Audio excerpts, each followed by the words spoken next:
কেমন আছো? আমি ভালো আছি। আমি একটা নতুন ব্লগ শুরু করেছি, আপনারা জানেন। তো আমি আজকে এই আমার চ্যানেলের ব্লগের আমি দ্বিতীয় দিন। আমি এক আশ্রমে এসেছি।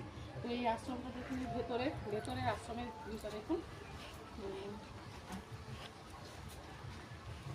দেখুন এটা হচ্ছে শ্রী শ্রী রামকৃষ্ণ সারদামণি পরমহংসদেবের আশ্রম। তো এই আশ্রমে এসেছি আজকে আমরা, আমাদের নেমন্তন্ন ছিল। তো এখানে এসে খুব ভালো লাগলো। তো এই আশ্রমটা এখনই সবে শুরু হচ্ছে। তো বাবা আর মা আছেন, তিনি খুবই ভালো। তো আমাদের মধ্যে আমাদের কাছকে অন্ন খাওয়ালেন। এবার আমরা এসে শুনতে পেলাম বাবার কষ্টের কথা বললেন। তিনি বললেন যে এই আশ্রমটা এখানে কাছাকাছি মানুষ কিছু আছে যারা এটা আশ্রমটাকে উঠে যেতে চেষ্টা করছে, কিন্তু বাবা তো থেমে থাকেনি। তিনি ওই আশ্রমের মানুষরা যেরকম গিয়ে সবার কাছে গ্রামের পর গ্রাম গিয়ে অর্থ সাহায্য চায় আর কি, চেয়ে এই আশ্রমটাকে এত দূর নিয়ে এসছেন। তো এবার এখানে আসুন, বাইরে আসুন। 2007-এ এই আশ্রমটা স্থাপিত হয়েছে। এই আশ্রমটার নাম হচ্ছে জগপুর শ্রী শ্রী রামকৃষ্ণর আশ্রম। তো এটির সামনে শ্রী শ্রী রামকৃষ্ণদেবের আশ্রম।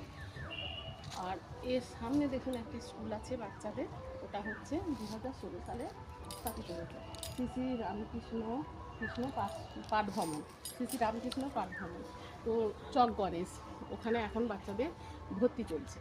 তো এই জায়গাটা নাকি আগে খুব জঙ্গল ছিল, এখন বাবার দ্বারায় বাবা নিজে পরিশ্রম করে পয়সা দিয়ে এই জায়গাটা এত সুন্দর করে বানিয়েছেন যাতে ভক্তরা আসতে যেতে পারে।